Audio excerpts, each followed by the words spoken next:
Welcome to waves media Telugu. Annamayya జిల్లా పీలేరు కేవీపల్లి మండలంలో దారుణ ఘటన. 8 నెలలలోనే డెలివరీ జరిగి మగబిడ్డను కన్న మైనర్ బాలిక ప్రసవనంపై పీలేరు మాధవి హాస్పిటల్లో విచారణ చేస్తున్న రాష్ట్ర మహిళా కమిషన్ సభ్యులు షేక్ రుఖియా బేగం మైనర్ బాలికకు ప్రసవం చేయించడం, పోలీసులకు ఐసిడిఎస్ వాళ్లకు సమాచారం ఇవ్వకుండా నేను ట్రీట్మెంట్ చేయడం నా తప్పే అని మహిళా కమిషన్ సభ్యురాలు ముందర ఒప్పుకున్న డాక్టర్ మాధవి.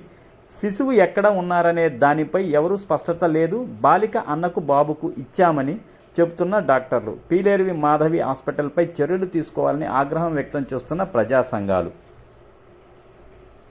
ఇప్పుడే వచ్చినారు సార్, అక్కడ లేరు, సబ్మిట్ చేయలేదు, మనం ఒక లెటర్ సబ్మిట్ చేయలేదు. వాట్ హ్యాస్ హ్యాపెండ్, నా పరిస్థితి ఇది, నేను ఇది చేశాను అని మొత్తం రాసి అదే ఇన్ఫర్మేషన్ డిఎంహెచ్ఓ కూడా అడ్రస్ చేశాము, అదే ఇన్ఫర్మేషన్ పోలీసు కూడా పంపించాము.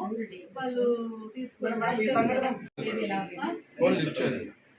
పొద్దు నుంచి కూడా నేను చేస్తున్నాం మేడం, ఎందుకంటే నాకు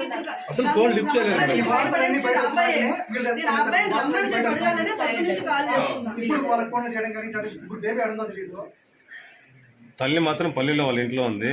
బేబీ కోసము ఎదురు చూస్తున్నారు అందరము. కానీ బేబీ అందు వేలో ఉందని విశ్వసనీయ సమాచారం. ఎవరి దగ్గర నుంచి ఎటు వెళ్తుందో సేఫా లేదా అని కూడా తెలియదు. వాళ్ళు అబ్బాయి బ్రదర్ చెప్పడం అయితే మేడం, మేము తల్లికి బిడ్డ చనిపోయిందని చెప్పాము అని నాకు వెళ్ళేటప్పుడు చెప్పినాడు అబ్బాయి ఆ రోజు.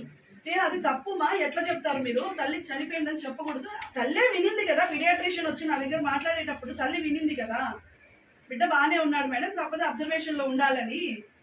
అమ్మాయి ఎమోషనల్ గా డిస్టర్బ్ అవుతుంది మేడం, అమ్మాయికి ఏమైనా బీపీ షూట్ అవుతుంది, అమ్మాయిని మేము కాపాడాలని మేము చెప్పలేదు, బిడ్డ చనిపోయిందని చెప్పాను వాళ్ళు చెప్పారు, మేము చెప్పలేదు. ఎందుకు పెట్టింది గవర్నమెంట్ శిశు గృహాలన్నీ ఇట్లా మన అంటే ఇట్లా